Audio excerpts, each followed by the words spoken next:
मुझे लगता है कि अब हम अलग अलग तरह की मार्केटिंग की ओर बढ़ गए हैं और मैं वास्तव में ईमेल मार्केटिंग की जगह एआई मार्केटिंग को रखना चाहूंगा। फिर से ये इतना नया कॉन्सेप्ट है कि अभी तक इसका दस्तावेजीकरण भी नहीं हुआ है और इसी वजह से मुझे लगता है कि अगर आपको याद हो, जब आपने हमारे सीईओ ऐश मुफारे को हमारी पिछली वेबिनार में सुना था, जब हमने अंत में वह प्रश्नोत्तर सत्र किया था, तो मैंने उनसे मार्केटिंग के बारे में पूछा था और वे इस बात को लेकर बहुत उत्साहित थे कि वे एआई मार्केटिंग के मामले में हमारे लिए क्या लेकर आए हैं या कम से कम हमें क्या दिखाने वाले हैं। मुझे विश्वास है कि यही आगे का रास्ता है, लेकिन हमें अन्य प्रकार की मार्केटिंग को भी कभी नहीं भूलना चाहिए। तो चलिए इन सभी के बारे में बात करते हैं, ठीक है? ये आपको खुद के लिए भी एक आइडिया देगा। यह आपको यह भी समझने में मदद करेगा कि कंपनियां मार्केटिंग कैंपेन के मामले में किन बातों पर ध्यान देती हैं। ये रणनीतियां निश्चित रूप से व्यवसायों को अपने लक्षित दर्शकों तक पहुंचने और उनसे जुड़ने, ब्रांड जागरूकता बनाने और बिक्री बढ़ाने में मदद करती है। तो चलिए कंटेंट मार्केटिंग पर नजर डालते हैं। लक्षित दर्शकों को आकर्षित और जोड़ने के लिए मूल्यवान, प्रासंगिक और सुसंगत सामग्री बनाना और वितरित करना। इसमें ब्लॉग पोस्ट, वीडियो, इन्फोग्राफिक्स और अन्य प्रकार की डिजिटल सामग्री शामिल हो सकती है। अगर आप अभी कहीं भी ऑनलाइन हैं, तो सोशल मीडिया के बारे में हम सबसे ज्यादा किस बात की शिकायत करते हैं? विज्ञापनों की मात्रा।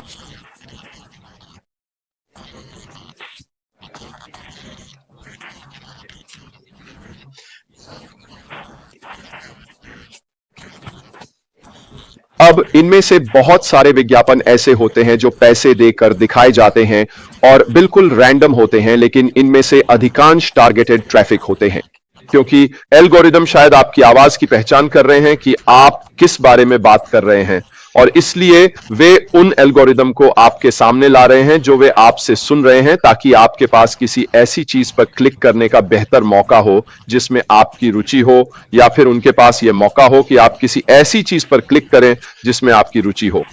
कितनी बार ऐसा होता है कि आप किसी को किसी खास चीज के बारे में मैसेज कर रहे होते हैं।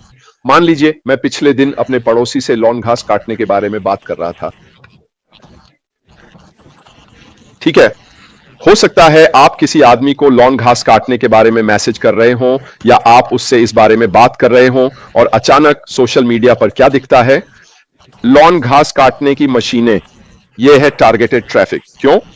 क्योंकि आजकल के डिवाइस इतने एडवांस्ड हो गए हैं कि वे सच में यह सुन लेते हैं कि लोग क्या कह रहे हैं और फिर वे उन एल्गोरिदम्स का इस्तेमाल करके उस प्रोडक्ट या सर्विस को आपके सामने ले आते हैं, जिससे यह संभावना बहुत ज्यादा बढ़ जाती है कि आप उस पर क्लिक करेंगे और शायद खरीदारी भी कर लेंगे। यही है टारगेटेड ट्रैफिक।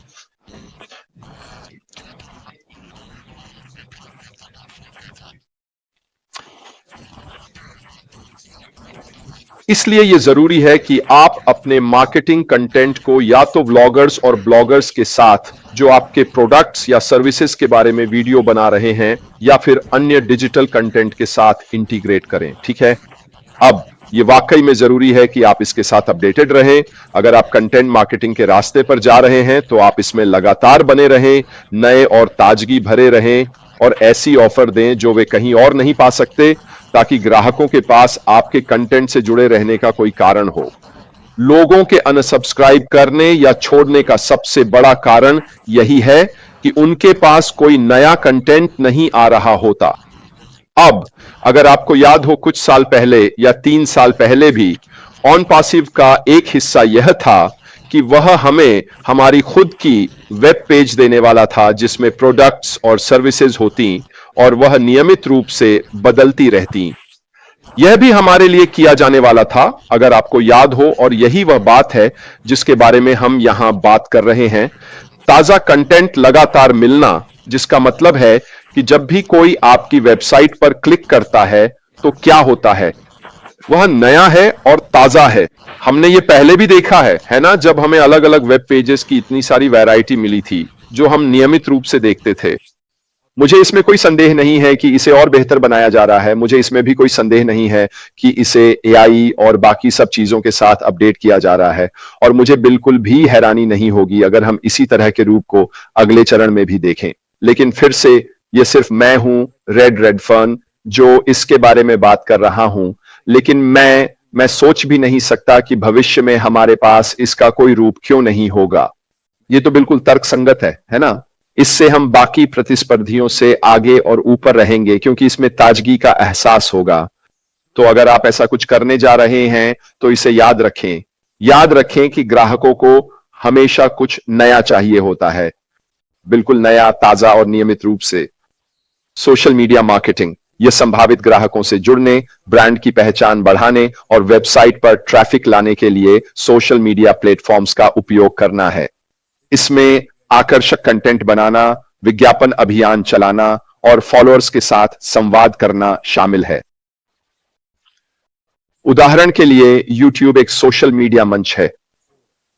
जो भी आप कर रहे हैं उसमें आपको अपने क्लाइंट बेस के साथ संवाद करना होगा।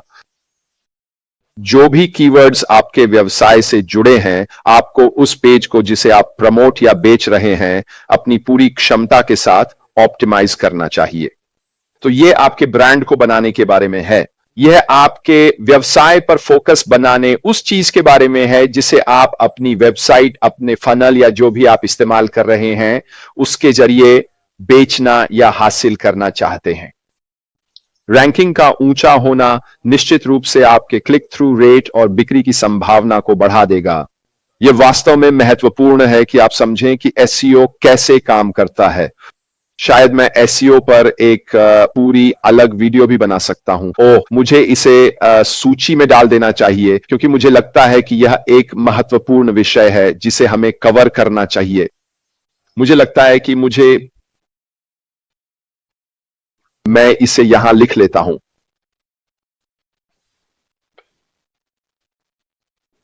ऑप्टिमाइजेशन, ठीक है। मुझे लगता है कि यह इंटरनेट को समझने और अपनी वेबसाइट्स पर लोगों की नजरें लाने का एक बहुत ही महत्वपूर्ण हिस्सा है। अगर आप सर्च इंजन की रैंकिंग में ऊपर हैं, यानी अगर आप पेज 1 से 5 पर हैं, आपकी वेबसाइट पर किसी के आने की बहुत अच्छी संभावना है। लेकिन आपको एसईओ को सही तरीके से चलाने के लिए कई और चीजें शामिल करनी होंगी। इसका मतलब यह है कि आपके पास उस वेबसाइट का यूआरएल होगा, ठीक है। आपका यूआरएल आपकी वेब एड्रेस है, ठीक है, जो आपके ब्राउजर के ऊपर जाता है और वही व्यक्ति को आपकी वेबसाइट पर ले जाता है। यानी जब कोई उस लिंक को क्लिक करता है तो वह सीधे आपकी वेबसाइट पर पहुंच जाता है, जैसे कि एक दरवाजा खोलना। जितना ज्यादा आप उस यूआरएल को इंटरनेट पर फैलाएंगे, एसईओ के जरिए रैंकिंग में ऊपर आने की संभावना उतनी ही बढ़ जाएगी। क्यों? क्योंकि आप हर जगह मौजूद हैं। आप सोशल मीडिया पर हैं, आप सर्च इंजन पर हैं, आप दूसरों के पेज पर हैं, वगैरह वगैरह। और वे एल्गोरिदम, ठीक है, आपकी वेब पेज को पहचानते हैं और जाहिर है जितने ज्यादा लोग आपकी वेबसाइट देखते हैं उतना ही ज्यादा आपका क्लिक थ्रू रेट होता है। यह आपकी रैंकिंग बढ़ाता है, यह बढ़ाता है और पूरी प्रक्रिया में यह बहुत ज्यादा मदद करता है और हम इस पर विस्तार से बात करेंगे, मेरा मानना है एक अलग विषय के तौर पर। मुझे सच में लगता है कि यह एक बहुत ही दिलचस्प विषय होने वाला है। और आखिरी चीज, ठीक है, वह है इन्फ्लुएंसर मार्केटिंग। अब इसमें उन इन्फ्लुएंसर्स के साथ साझेदारी करना शामिल है जिनके सोशल मीडिया पर बड़ी संख्या में फॉलोअर्स हैं, ताकि वे आपके उत्पाद या सेवाओं का प्रचार कर सकें। इन्फ्लुएंसर एक व्यापक दर्शकों तक पहुंचने, विश्वास बनाने और बिक्री बढ़ाने में मदद कर सकते हैं। अब मैं खुद को इन्फ्लुएंसर नहीं मानता, लेकिन इस चैनल पर मेरे लगभग 60,000 सब्सक्राइबर हैं, लगभग रोजाना। लेकिन कम से कम हफ्ते में 2 या 3 बार मुझे कोई ईमेल या कंपनियों से संपर्क आता है जो चाहती हैं कि मैं उनके उत्पाद या सेवाओं का प्रचार करूं, ठीक है। पता है क्या, मैंने अभी तक ऐसा नहीं किया है। मैंने ऐसा क्यों नहीं किया? क्योंकि मेरा ध्यान आप लोगों पर है। मेरा ध्यान इस बात पर है कि यह कंपनी क्या करने की कोशिश कर रही है और क्या हासिल करना चाहती है।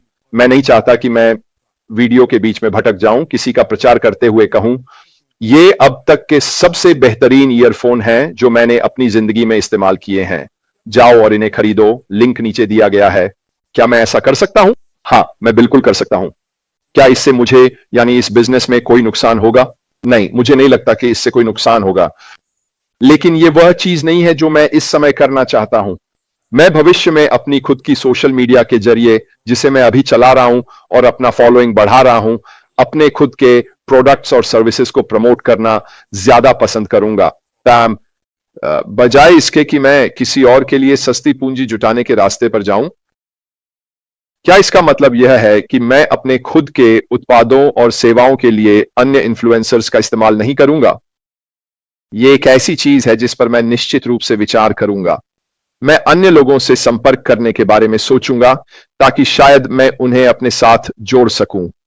निश्चित रूप से उनमें से एक मेरा भतीजा होगा। अगर आपको याद हो, बहुत पहले मैंने आपको अपने भतीजे के बारे में बताया था, जो YouTube पर एक बड़ा इन्फ्लुएंसर है। अब उसके पास एक खास बच्चों के गेम के लिए लगभग 4 मिलियन फॉलोअर्स हैं। वो जानता है कि मैं क्या कर रहा हूं। मैंने अभी तक उससे साथ में कुछ करने या कोलैबोरेट करने के बारे में संपर्क नहीं किया है, लेकिन यह निश्चित रूप से एक ऐसा क्षेत्र है जिस पर मैं भविष्य में ध्यान दूंगा ताकि लोग उस चीज पर ध्यान दें जिसे मैं हासिल करने की कोशिश कर रहा हूं। ये सारी बातें जो मैं अभी आपसे कर रहा हूं, आपके व्यवसाय में फर्क डालेंगी। ये आपकी बिक्री के अवसरों को बढ़ाएंगी और आखिरकार यही तो हम हासिल करने की कोशिश कर रहे हैं। याद रखिए, कमीशन कमाने के लिए आपको कुछ बेचना ही होगा। बहुत ही आसान गणित है। इसीलिए यह वाकई में समय देने लायक है कि आप रिसर्च करें, देखें कि मार्केटिंग स्ट्रैटेजीज कैसे काम करती हैं और ये स्ट्रैटेजीज आपके अपने बिजनेस के लिए क्या कर सकती हैं। क्यों ना आप अभी समय निकालकर इन चीजों पर रिसर्च करें ताकि आगे बढ़ते हुए आपको बेहतर समझ हो कि आपके लिए क्या क्या उपलब्ध रहेगा।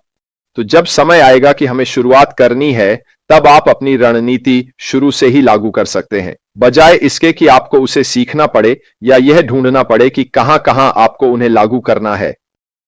अभी यह ज्ञान होना आपके लिए फायदेमंद रहेगा और यही मैं रोजाना करने की कोशिश करता हूं, आपका ज्ञान बढ़ाना कि बिजनेस कैसे काम करते हैं, उनमें क्या क्या शामिल होता है और उसमें अच्छा करने की अपनी संभावनाओं को अधिकतम कैसे किया जाए। क्योंकि इसके बिना आपको बिल्कुल शुरुआत से शुरू करना पड़ेगा। आप थोड़ी देर तक इधर उधर भटकते रहेंगे और आगे नहीं बढ़ पाएंगे। इससे आपके अंदर काफी निराशा आ सकती है, क्योंकि आप देखेंगे कि दूसरे लोग आपसे आगे निकल रहे हैं या ज्यादा सफल हो रहे हैं या जो भी हो सकता है, और आप भी वही करना चाहेंगे। तो जैसा कि आप कह सकते हैं, जैसा कि मैंने अभी कहा, ठीक है, चलिए इन चीजों के बारे में सीखना शुरू करते हैं।